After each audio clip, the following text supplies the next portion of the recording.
podcast today on knee pain, being personally affected by this, having sought out many different,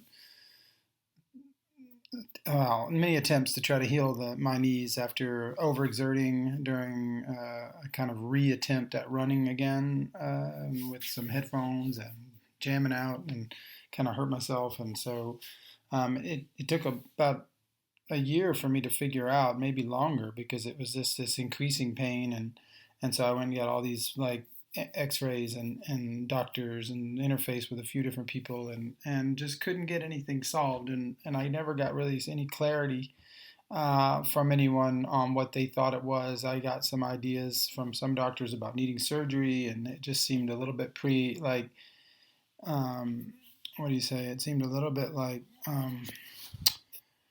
I couldn't understand. I couldn't relate to why I needed surgery yet, and so for some reason he couldn't explain that to me properly, and so I couldn't. I wasn't able to hear him either. So that was perfect because I ended up not doing it, which is good because I'll explain why. And so I didn't end up doing all this, and so I ended up like just feeling like I don't know what I want to do. I just don't feel like I should go forward, and then right when that happened, I met this girl who spent 10 years not doing a knee surgery, and then she did it, and she had her mobility back and everything, and she was so happy about it, and she was like, don't be like me or whatever. So it was like perfect storm for me to go ahead and go with the surgery, but something told me not to do it, and that I didn't really trust the doctors. This was in France too, and I'm not saying that, but I just didn't trust the powers of observation of the person in front of me, and it wasn't convincing to why, and even the X-rays were inconclusive. There was nothing, so it was like I don't know if I went so far as to get an MRI, which is a key part of that, but I might have.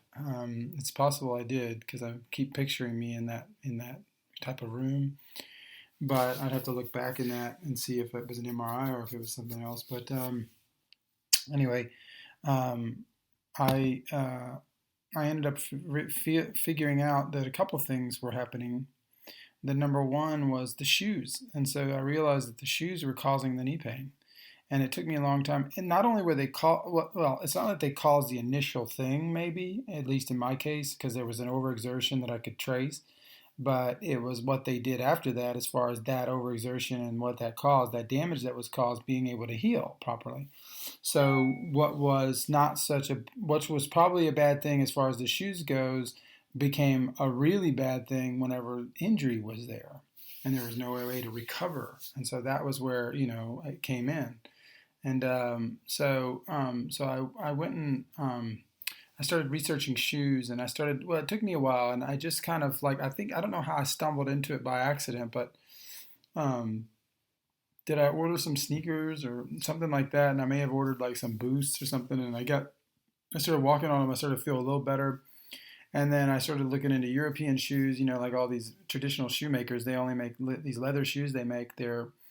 They are, leather soled, the men's shoes in Europe, a lot of them. And so now you have a lot of these rubber soles being put on these types of shoes. But in general, traditional shoemakers, even today in Europe, copy and paste what they were taught, which is to not put rubber or anything on the heel or certain areas of the bottom of the shoe. Now, sometimes you'll see like a little bar or certain little things that have been well tested, and they put that on the shoe so there's some grip, but like it's got to be in the right place at the right angle and not blocking the supination. Is what I figured out later, the supination of the heel.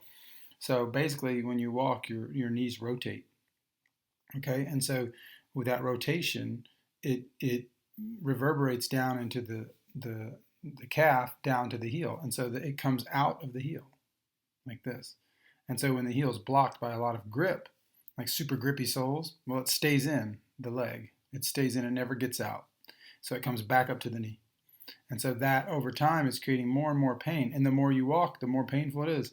And the more you're already hurt, the more painful it is too. And you still can't figure it out. You're just increasing pain, but you can't figure it out. But it's your shoes. And so if you were to walk barefoot for a while, even if you take, barefoot, you have no protection, and some people do have knee problems, which are totally different than my knee problem, which could be like a meniscus kind of cushion knee problem, which is funny because I also have that too. At least I had that injury when I was younger. But so that type of problem, which is not the same as this rotation thing, right? So this kind of meniscus like bounce, like, okay, you need some shoes that are soft so that way you don't absorb the concrete or whatever. And so, yeah, it has a lot to do with concrete, but at the same time, either one of those types of problems still are bettered by the right shoe. And so, even if, my brother one time, I tried to get that through his head one time because he couldn't understand. He's like, oh, I got these really thick shoes, and I'm like, but they're grippy. He's like, yeah, but still, they're still soft and thick, and I like them, and I keep having all these knee problems. I tried to tell him about the European shoes, like the boots and stuff like that, and he was like, "No way, a boot like that's just touching the floor barely, like with the leather sole or whatever, and you're just like right there next to the floor. There's no cushion there. That's never going to work for me. That's ridiculous." But then I helped him to understand, no, it's not. Even that shoe, which is less comfy, actually may start to reduce. It won't reduce as much as the boosts will, and I'll explain that later, but it will reduce a lot the pain just because of the supination. The supination is happening. It's letting it come out. That energy is coming out of the shoe. That's why shoes have this type of angle cut on them when you look at the back of a shoe. Not sharp angle. I mean, you can have serious problems. There can be bow-legged, different things that create certain things. So I'm not saying it's just that. But in general, there is a little shave on one side or whatever. And so this is the supination happening over time. And then we get that, so that allows it to come out. Regardless of the amount of cushion you have, it's still helpful, right? And so then on top of that, you can add those two features together, cushion plus supination, and then you're really getting somewhere. And so that's what the boost was doing for me, because the boosts were the ultra boost that I had, they were such thick. I get the thickest soles ones I can find, and they're like all natural boost sole, not like one that's half boost, half. And I get the biggest one. Sometimes they have really funky ones that look like moon boots. If you can find those are even better. Order like 5 pair and you'll be good for 5 years, 10 years.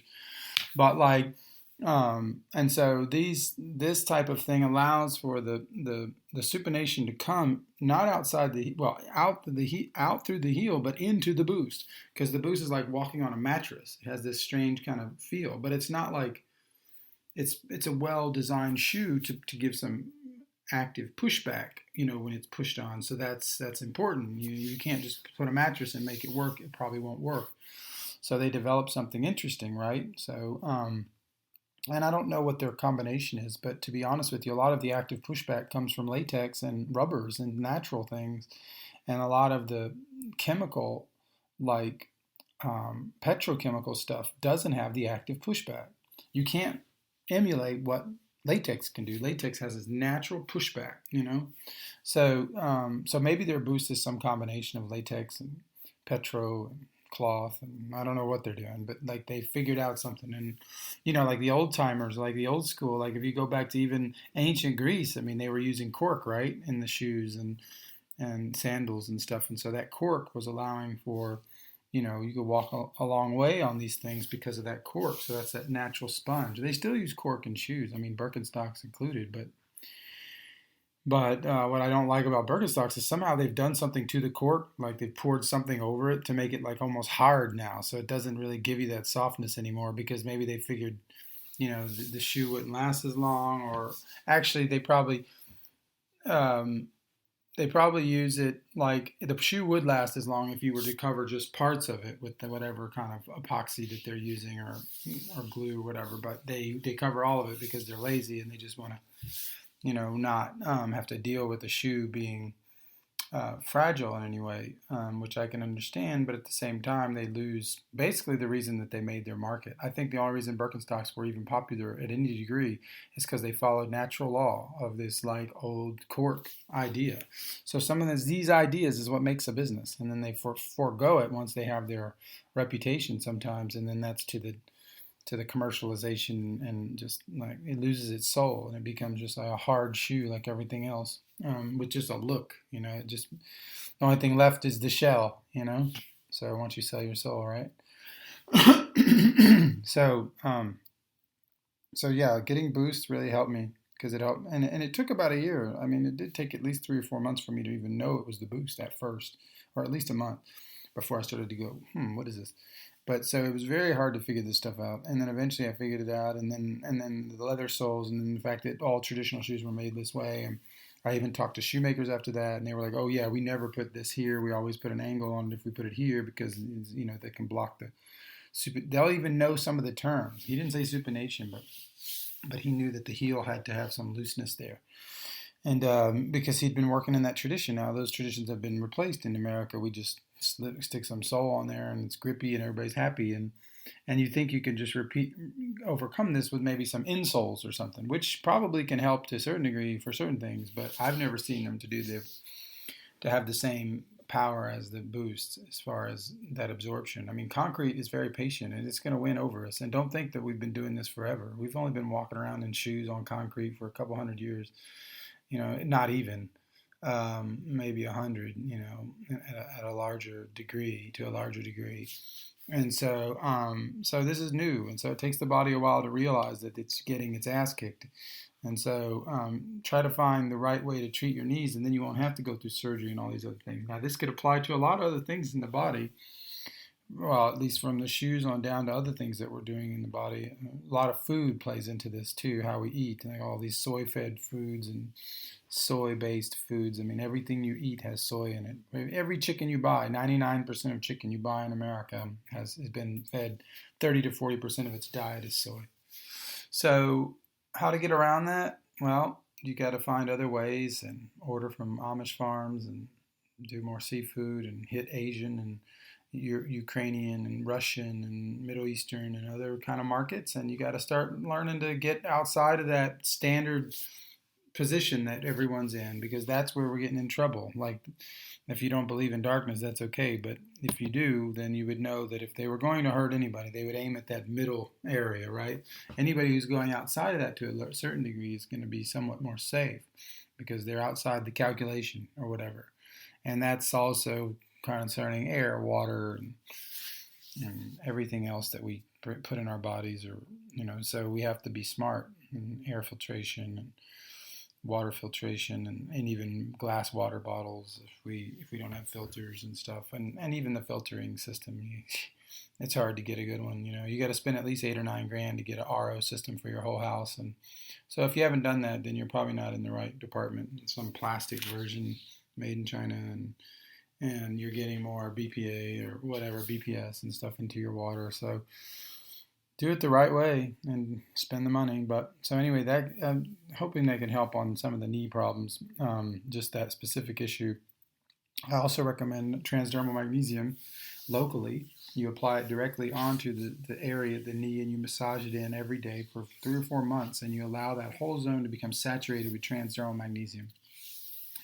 And this allows for the body to have a better circulation in that area. It's going to speed up some of the healing, and it's going to allow you to put the things in place, like I said before, to get yourself out of harm's way while it's healing. It's really powerful stuff, and it also helps the magnesium levels in the body. So it's still helping you on multiple levels, from the nervous system to sleep to stress to better recovery and better serotonin production and hormones. And it's a key factor in all of that, especially if you get the right stuff. There's a lot of cheap stuff out there. Most of the brands in America, whether they're called Ancient or Permian or whatever you want to call them, they're self-certified claims. A lot of it's coming from Asia, and then it's remarketed with the term Zechstein or whatever. And the truth is that the only time you can find true Zechstein products that actually come from that sea in Holland, that underground strata in Holland, is from one place called the Zechstein Inside, and that's their logo certification. So if it has the Zechstein Inside logo on the bottle, then it's the right stuff. And typically it's in glass. So we always get glass bottles, blue glass bottles. We sell them at theheartoftradition.com. It's a marker of quality. Some people will sell them a lot cheaper magnesium oil. Like, you can get magnesium oil, cost you $1.50 a week. This is $3 a week. It's double the price. But for $3 a week, because it's so concentrated, it doesn't cost a lot to do a lot. I mean, $50-$60 a year, and you could knock this deficiency out.